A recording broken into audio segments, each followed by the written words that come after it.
É, sem dúvida, a experiência mais intensa que já vivi e um evento que não gosto de me lembrar. É algo que me marcou para o resto da vida e quero compartilhar com vocês porque acredito que realmente vale a pena. Isso aconteceu por volta de novembro de 2020, quando o aplicativo Randonautica ainda estava em alta. Ele indicava coordenadas aleatórias próximas para explorar, prometendo encontrar algo interessante ou, em muitas ocasiões, algo estranho. Naquela tarde, estávamos em minha casa jogando videogame. O clima estava fresco, um alívio após vários dias de calor intenso. De repente, peguei meu celular para responder algumas mensagens e vi o aplicativo. Perguntei aos meus amigos se queriam tentar encontrar um local novamente, pois, quando o aplicativo estava no auge, já havíamos tentado usá-lo, mas sempre nos levava a lugares desinteressantes, o que nos fez achar que era apenas um jogo bobo. Naquela tarde, eles toparam e busquei uma localização no aplicativo, e para nossa surpresa, o ponto indicado ficava atrás de um morro próximo, onde havia uma cruz de concreto bem grande. Estou falando de um povoado próximo a Peixoto de Azevedo. Alguns devem saber de que lugar estou falando. Partimos rapidamente, pois o sol já estava se pondo. Caminhamos até a cruz, e já eram 18 horas, se não me engano. Ainda havia um pouco de luz, e levamos nossos celulares, então seguimos em frente. No entanto, com a pouca luz, o caminho atrás do morro parecia sombrio, nada tranquilo e pacífico como durante o dia. Notei que todos estavam tensos, mas éramos 6 pessoas, o que nos deu coragem para seguir em frente. Começamos a descer o caminho. Caminhamos por cerca de 20 minutos e, ao nos aproximarmos do ponto, chegamos a uma bifurcação. Escolhemos o caminho que achamos que nos levaria mais rápido ao local, já que o aplicativo mostrava apenas o ponto final, sem rota. De repente, ouvimos ruídos no mato, como se alguém ou algum animal estivesse por perto. Ficamos parados, tentando não fazer barulho.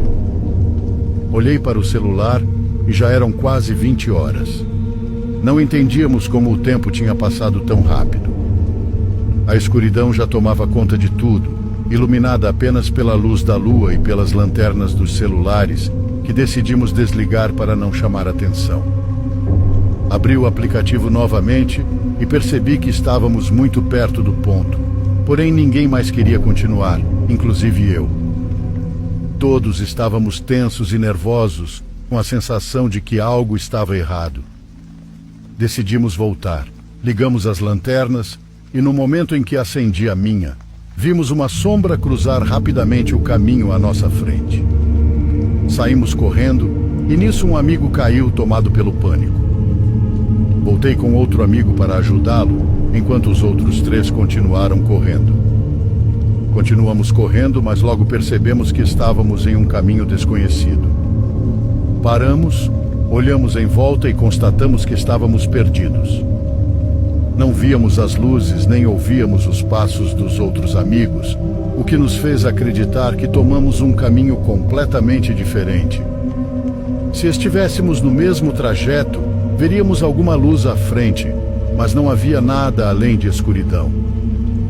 Novamente, ouvimos passos próximos e o som de alguém chorando. Ficamos paralisados e um calafrio percorreu meu corpo como nunca antes. Continuamos correndo sem rumo, apenas tentando nos afastar do que quer que estivesse nos cercando. Chegamos a uma grande árvore e paramos para recuperar o fôlego. Foi então que ouvimos uma voz vinda do alto da árvore. Eram nossos amigos e um deles disse em voz baixa: "Subam rápido, ela está vindo." Não sabíamos quem ela era, mas sem hesitar subimos na árvore. Perguntei o que ele queria dizer, e ele começou a explicar algo que nos deixou ainda mais aterrorizados. "Quando começamos a correr, não percebemos que vocês tinham ficado para trás", ele disse. "Eu olhei para trás quando ouvi algo cair bruscamente, mas não vi vocês. Paramos para esperar, mas vocês não apareceram. Íamos voltar quando ouvimos uma risada atrás de nós, Eu achei que fosse um de vocês e ia reclamar, mas, ao me virar, o que vimos foi uma senhora muito velha, completamente nua e extremamente pálida. Ficamos sem saber como reagir, quase congelados de medo. Só saímos do transe quando ela começou a rir alto e se jogou para trás, movendo-se em 4 patas, mas de cabeça para baixo, vindo em nossa direção. Na escuridão, vimos que ela estava realmente ali, caminhando como nossos amigos haviam descrito. Ela procurava algo, e esse algo éramos nós. Rezei para que ela não olhasse para cima e, por sorte, não olhou. Sumiu no completo breu. Olhei para o celular, abaixei o brilho ao mínimo e vi que mais 1 hora havia se passado. Abri o aplicativo para verificar se estávamos longe do ponto, mas ainda estávamos exatamente no local marcado. Acreditamos que tudo havia acabado, mas estávamos enganados. Passados cerca de 5 minutos, ouvimos a risada novamente, agora vinda de todas as direções. Então, um sussurro veio de cima de nós, na copa da árvore. Pulamos sem pensar na altura e corremos o mais rápido que podíamos, com as lanternas acesas. Conseguimos encontrar o caminho de volta, avistamos a iluminação da cruz e sentimos um alívio imenso. Quando olhamos para trás, lá estava ela, parada e nos observando. Depois correu para a escuridão e desapareceu. Descemos até a rua de terra e seguimos para casa em silêncio. Não entendíamos como, mas já era quase 11 da noite. Nunca mais usamos o aplicativo e muito menos voltamos àquele lugar, nem mesmo de dia. Ninguém quis falar sobre o ocorrido e até hoje não sabemos quem ou o que era aquela mulher.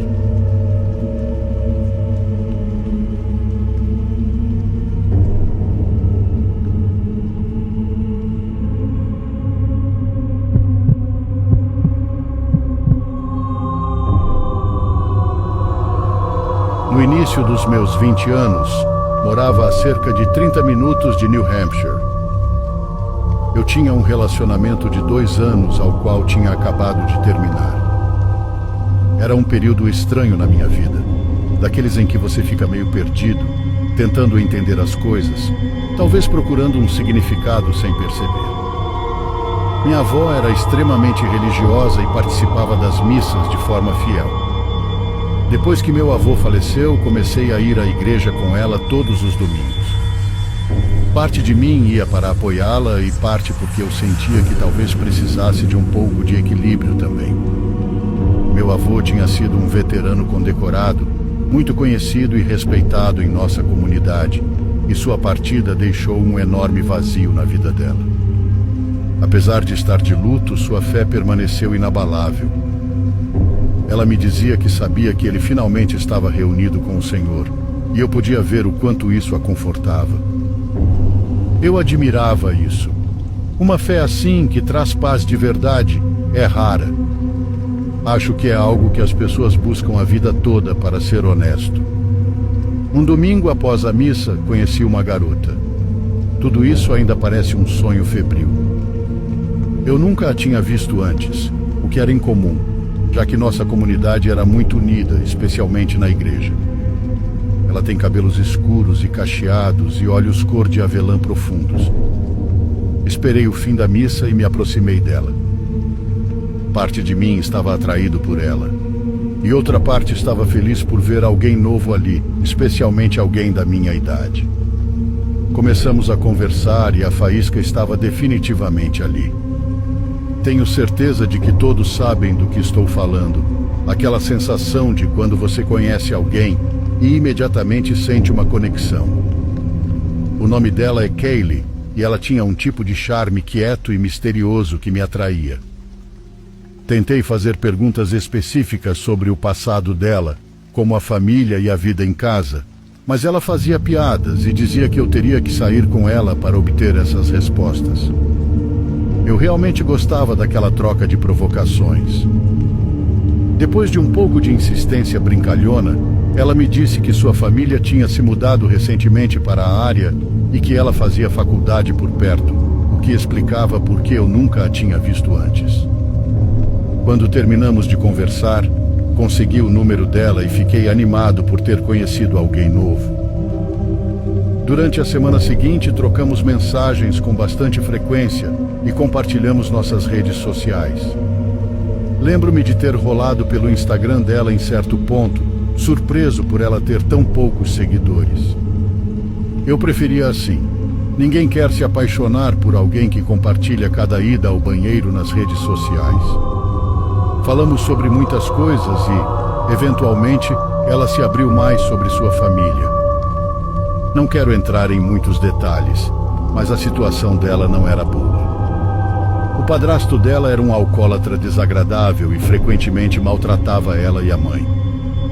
O pai biológico dela era consideravelmente pior. No entanto, ela não deu detalhes específicos, mas aparentemente eles tiveram que se mudar para fugir dele. Ela se transferiu de faculdade e tudo, deixando para trás tudo e todos que conhecia. Eu não quis ultrapassar limites e perguntar mais sobre o pai dela. Só fiquei feliz por ela estar se abrindo comigo. Por mais que eu gostasse do mistério, foi bom conhecê-la de forma mais pessoal. Não marquei um encontro imediatamente, pois achei que haveria na igreja. No domingo seguinte, lá estava ela de novo. Tomei isso como um sinal e a convidei para sair depois da missa. Ela não hesitou, apenas sorriu e disse sim, e combinamos de nos encontrar mais tarde naquela semana. Passei o resto da semana pensando nela, nervoso com o nosso primeiro encontro. Quando a noite finalmente chegou, mantivemos as coisas simples. Fomos ao cinema e depois comemos algo, nada extravagante, apenas uma noite tranquila, onde pudéssemos conversar e nos conhecer melhor. Honestamente, achei que estava indo muito bem. Ela era uma ótima ouvinte e parecia genuinamente interessada, o que me deixou animado. Eu não queria que a noite acabasse tão cedo, então, depois do jantar, sugeri dar uma volta de carro, pensando que seria uma chance de continuarmos conversando sem o barulho de um restaurante ao nosso redor.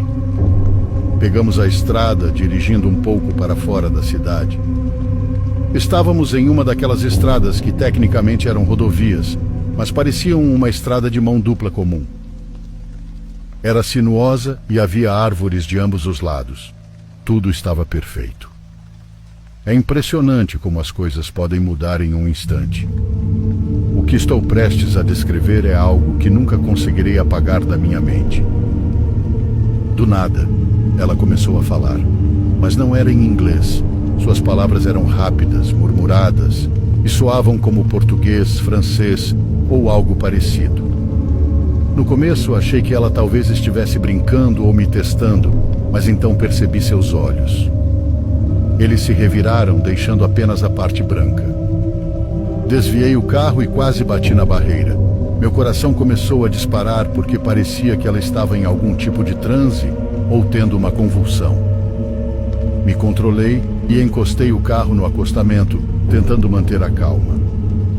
Naquele momento, eu estava em pânico internamente. Procurei o telefone e liguei para uma ambulância, sem saber o que dizer, além de que achava que ela estava tendo uma convulsão.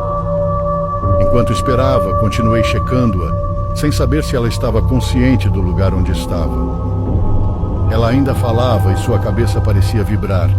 Eu não sabia o que fazer. Não queria tocá-la, mas sentia que precisava fazer algo. Nunca estive tão apavorado na minha vida. Então, tão repentinamente quanto começou, tudo acabou. Ela virou a cabeça para me olhar e fechou a boca. Piscou com os olhos voltando ao normal e me deu uma expressão selvagem e de olhos arregalados. Nunca esquecerei esse olhar. Antes que eu pudesse dizer uma palavra, ela abriu a porta do carro e literalmente correu para dentro da floresta. Vou repetir. Ela literalmente correu para a floresta. Eu tentava entender o que acabara de acontecer, mas não conseguia me mexer. Minha cabeça girava e tenho quase certeza de que minhas mãos tremiam. Fiquei naquela posição até a polícia e os paramédicos chegarem. Contei tudo a eles, por mais insano que parecesse. Detalhei cada parte sobre como os olhos dela ficaram e como ela correu para o mato. Eles assentiram e anotaram minha declaração, garantindo que fariam o melhor para encontrá-la. Eu devia parecer louco, mas eles me levaram a sério o suficiente. Depois daquela noite, ela desapareceu. Nunca mais a vi. Procurei por ela na igreja, mas ela nunca voltou. O Instagram dela foi deletado e aparentemente ela bloqueou o meu número. Pedi para um amigo mandar uma mensagem para o número dela e parecia que ele nem existia mais.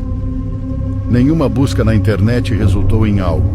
Perguntei até para pessoas na igreja se conheciam ela, mas ninguém sabia de nada. Eu não sei o que aconteceu com ela e talvez nunca saiba.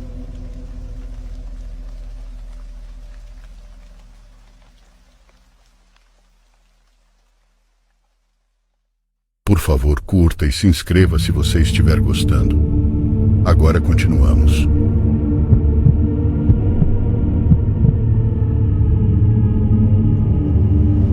Meu nome é Juliana e sou natural de Tamaulipas, no México. Gostaria de contar minha história sobre os dons que são herdados de geração em geração. Minha mãe sempre me dizia que se eu olhasse o suficiente acabaria invocando coisas, mas eu nunca acreditei.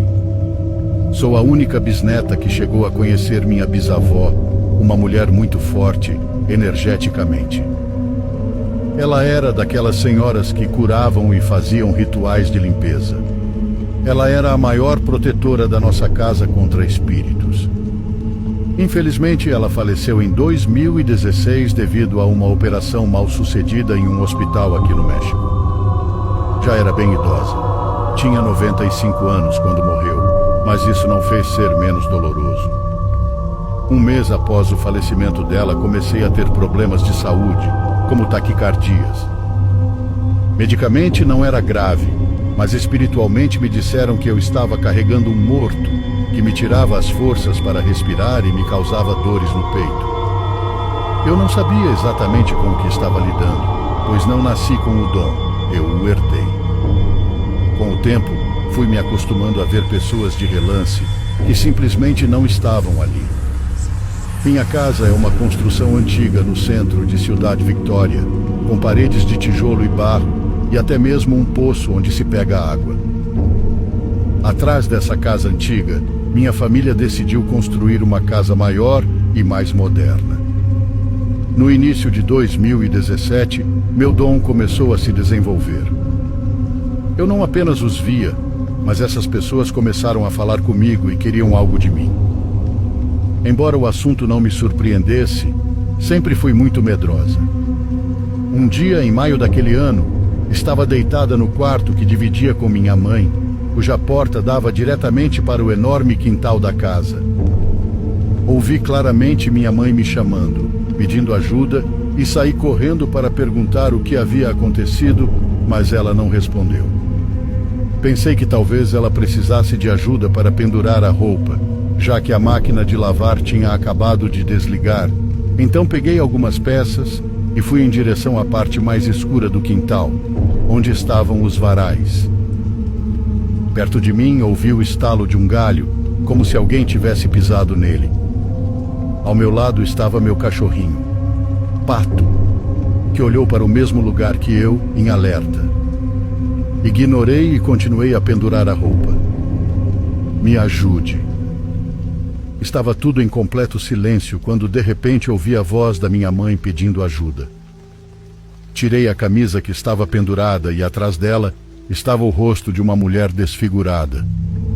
Fiquei tão apavorada que larguei tudo e saí correndo enquanto meu cachorro latia para o nada. Entrei no quarto, desesperada, e percebi que minha mãe estava no banheiro o tempo todo. Ela perguntou o que havia acontecido e contei o que ouvi e vi. Minha mãe sempre foi a única a acreditar em mim. Então ela saiu para ver quem estava lá fora, mas não havia ninguém. Apenas as roupas que eu havia pendurado, agora caídas no chão, como se alguém as tivesse arrancado do varal. Decidimos ir dormir e tentar esquecer o que havia acontecido, mas já deitadas, por volta das 2 da manhã, a televisão do quarto vazio da minha avó falecida ligou de repente com o volume no máximo. Não havia mais ninguém na casa, apenas minha mãe, meus cachorros e eu naquela noite. Vamos, disse minha mãe, e eu a acompanhei aterrorizada para verificar. Desconectamos a televisão e lembro-me que, ao olhar para um canto do quarto, vi algo que ainda não consigo compreender. O controle remoto estava flutuando, como se alguém invisível o estivesse segurando, e assim que olhei, ele caiu sobre a cama, como se alguém o tivesse soltado. Saímos correndo de volta para o quarto e minha mãe acendeu uma vela. Mais tarde minha mãe dormiu, mas eu não tive a mesma sorte. Por volta das 13h30, percebi que ela tinha caído em sono profundo, enquanto eu continuava forçando meus olhos a se fecharem. Então ouvi algo na janela, como se alguém estivesse batendo, mas sem querer acordar minha mãe. Olhei e lá estava ela, a mesma mulher desfigurada do quintal, espiando pela janela. Eu não consegui pronunciar uma única palavra. Fiquei parada ali, olhando para ela por vários minutos. Ela não se movia, mas sabia que ela me procurava. Minha única solução foi fechar os olhos com força e começar a rezar. Rezei com toda a minha força, pedindo a Deus que nos ajudasse, que levasse aquela coisa embora. Também disse àquela presença que não sabia o que ela queria, mas que eu não podia ajudá-la. Aquela noite foi muito difícil para mim. Parecia um sonho interminável, e antes que eu percebesse, minha mãe estava na minha frente com uma vela grande e algumas ervas. Notei que meu corpo estava adormecido e eu não conseguia me mexer enquanto ela tentava expulsar o que estava ali. Até hoje, nunca vivi algo parecido novamente. Muitas pessoas que visitam minha casa e a quem conto essa história dizem que essa mulher não queria ajuda, ela me queria. Desde a morte da minha bisavó, a casa ficou exposta para que esses espíritos entrassem, e eu, como alguém que tem esse dom, os atraí. Hoje, com 24 anos, ainda vejo muitas coisas, e está quase completando 7 anos desde aquele evento, que com toda a minha alma espero nunca mais experimentar, porque senti que estava morrendo por dentro.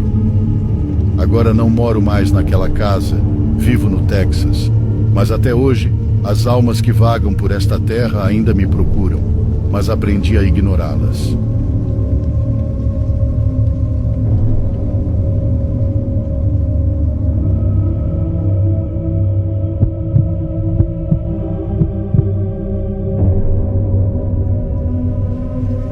Isso aconteceu no último dia de ação de graças, quando eu estava voltando da faculdade para casa com minha amiga. Nós duas tínhamos cerca de 21 anos. Minha família mora em uma área muito remota do Arkansas, longe de qualquer cidade grande. Para chegar lá, precisávamos dirigir por cerca de 1 hora em estradas estreitas e sinuosas nas montanhas. Há muitas curvas fechadas em que não dá para ver o que está adiante, e a estrada inteira corre ao lado de penhascos íngremes sem guarda-corpos. Eu geralmente sou boa em dirigir nas montanhas, mas como estávamos no carro da minha amiga, eu estava indo mais devagar que o normal, um pouco abaixo do limite de velocidade. Quase assim que começamos a parte mais difícil da viagem, outro carro começou a nos seguir bem de perto. Isso me deixou tensa, então, assim que encontrei um lugar seguro para encostar, parei. Entrei em um pequeno estacionamento vazio de uma igreja. Minha amiga se ofereceu para dirigir o resto do caminho, mas decidi continuar dirigindo, já que ela não conhecia aquela estrada. Achei que seria mais seguro se eu dirigisse. Voltamos para a estrada, mas alguns minutos depois tive que frear bruscamente porque um carro estava parado bem no meio da pista, bloqueando nosso caminho. O carro não estava encostado no acostamento. Ele estava parado no meio da estrada. Minha amiga disse que talvez o carro tivesse quebrado e o motorista não pudesse chamar um guincho por não haver sinal de celular por ali. Eu senti um mau pressentimento e imediatamente travei as portas, dizendo para minha amiga ficar no carro, não importa o que acontecesse. Ela começou a parecer preocupada e mencionou que achava que era o mesmo carro que estava nos seguindo antes. O carro estava parado logo antes de uma curva acentuada, então não era seguro ultrapassá-lo. Minha amiga começou a entrar em pânico e a me pedir para passar, mas eu estava com medo de ser atingida por um caminhão grande ou até mesmo sair da estrada e cair do penhasco. Buzinei, mas nada aconteceu. Não podíamos chamar ajuda porque não havia sinal de celular. Ficamos ali sentadas, esperando, sem saber o que fazer. Buzinei algumas vezes, esperando que ele saísse do caminho, mas em vez disso, um homem saiu do carro. Ele caminhou lentamente até a traseira do carro, apoiou-se nele e ficou nos encarando. O pânico da minha amiga só aumentava e eu me sentia completamente paralisada. O homem não parecia estar verificando o carro ou tentando consertar algo. Ele apenas estava ali parado, nos observando, o que tornava tudo ainda mais assustador. Então disse à minha amiga para não olhar para ele, tentando mantê-la calma. Meu coração estava disparado e eu estava pronta para passar por cima dele se ele fizesse qualquer movimento brusco. Estávamos presas, sem ter como sair, então eu silenciosamente esperava que outro carro aparecesse logo para quebrar a tensão. Isso durou o que pareceu uma eternidade, embora provavelmente tenha sido cerca de 15 minutos. O homem ficou encostado no carro, nos observando calmamente o tempo todo. Finalmente vi os faróis de outro carro no espelho retrovisor. Assim que as luzes apareceram, o homem correu rapidamente de volta para o carro, entrou e saiu em alta velocidade. Ficou claro que não havia nada de errado com o carro dele. Não vimos mais nada por um tempo, mas mais tarde passamos pelo mesmo carro parado à beira da estrada. Ele voltou para a rodovia e começou a nos seguir novamente. Tentei acelerar para despistá-lo, mas ele continuou nos perseguindo. Nesse ponto já tínhamos sinal de celular. Liguei para casa e contei tudo aos meus irmãos, pedindo para que esperassem na varanda por nós, caso fosse necessário. O carro ficou atrás de nós o caminho todo, seguindo-nos pela longa e estreita entrada que leva até a minha casa. Quando finalmente chegamos, fiquei aliviada ao ver meus dois irmãos na varanda com armas em punho e expressões sérias. Entrei na garagem e o carro apenas foi até o final da rua. Fez a volta e saiu em alta velocidade. Tentamos ver a placa do carro, mas não conseguimos ler. Minha amiga e eu ficamos muito assustadas, mas quando contei a história para outros amigos, eles infelizmente não acharam que foi grande coisa.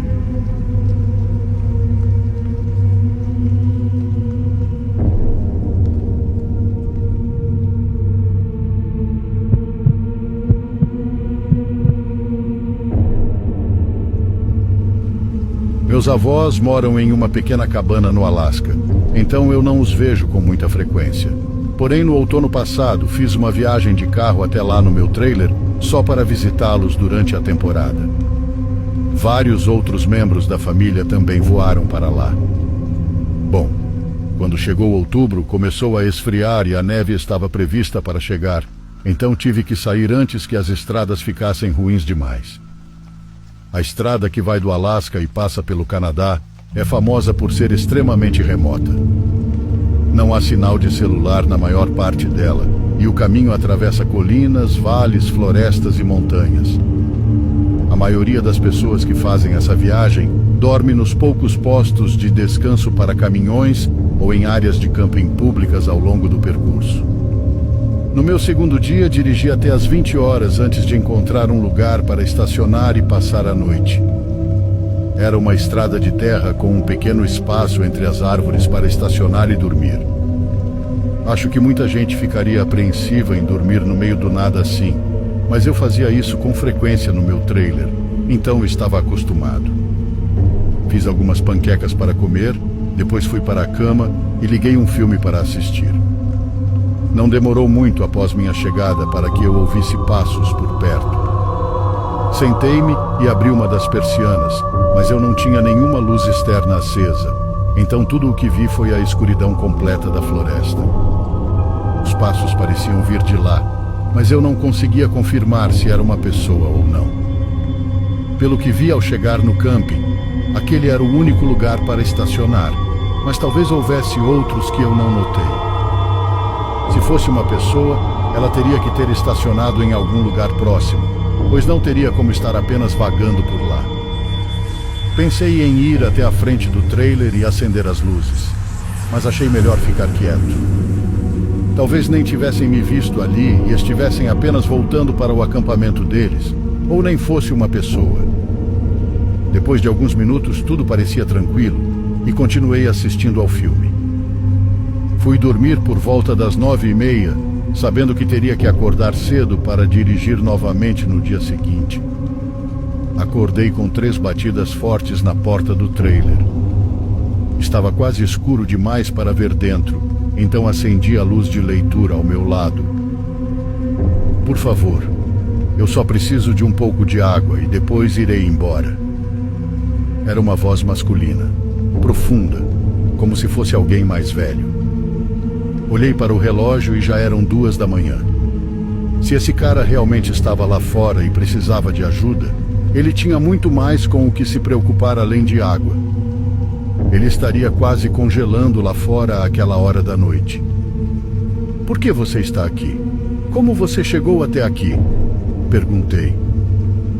Houve uma pausa. Meu caminhão quebrou há uns poucos quilômetros atrás. Só estou procurando ajuda. É só isso. Não quero causar problemas. Meu instinto me dizia que algo estava errado. Nada fazia sentido. Fui até a janela do outro lado e tentei espiar para vê-lo. Estava muito escuro, mas consegui ver a silhueta dele bem perto da porta. Achei estranho ele estar tão próximo, como se estivesse tentando ouvir ou até entrar, e nisso então vi outra coisa. Atrás dele pude ver mais figuras se movendo no escuro, várias, pelo menos 4 ou 5. O homem bateu de novo, quase esmurrando a porta como se estivesse perdendo a paciência. Recuei silenciosamente, peguei as chaves e respirei fundo antes de correr para a frente e ligar o trailer rapidamente. Assim que fiz isso, os faróis iluminaram vários homens na minha frente, todos aparentando ter entre 30 a 40 anos, com barbas ralas e roupas de inverno. Eles começaram a gritar enquanto eu passava por eles e voltava para a estrada principal. Dirigi até chegar a um posto de gasolina. Quando finalmente consegui sinal e envolvi a polícia, já era tarde demais para fazer algo. Neste outono não viajei para lá, e estou começando a duvidar se algum dia farei isso novamente.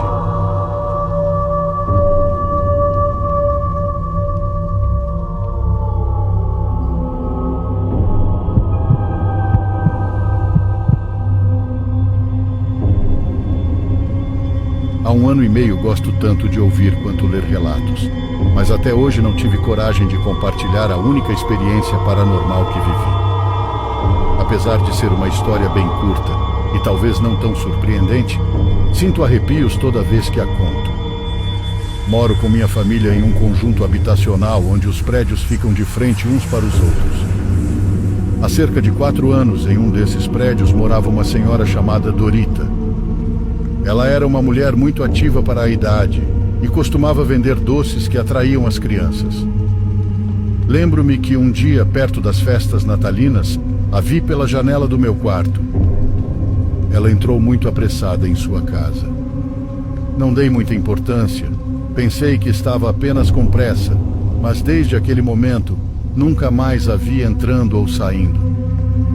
Pouco tempo depois, em uma tarde em que eu estava na varanda com meu pai e minha irmã, notei que vários carros chegaram e estacionaram em frente ao prédio. Um grupo de pessoas se reuniu em frente ao apartamento da senhora Dorita. Pensei que talvez fosse uma reunião familiar, embora tenha achado estranho que ela não saísse para recebê-los como sempre fazia. Não pensei mais no assunto. Havia umas 6 ou 7 pessoas conversando entre si, quando de repente vi a senhora Dorita sair de sua casa com uma vassoura e uma pá. Ela caminhava entre as pessoas como se nada estivesse acontecendo, sem olhar para elas e sem que elas a olhassem. Cada um estava no seu canto. Eu a vi se abaixar, pegar uma sacola plástica do chão e depois voltar tranquilamente para sua casa. Pensei que talvez ela já tivesse cumprimentado os visitantes, por isso não os estava notando, mas ainda assim, seu comportamento me pareceu um tanto estranho. 4 dias depois, uma amiga da minha mãe nos contou que a senhora Dorita havia falecido há quase uma semana. No dia em que vimos as pessoas em frente ao apartamento, elas estavam lá para uma cerimônia de orações em sua memória. Fiquei em choque.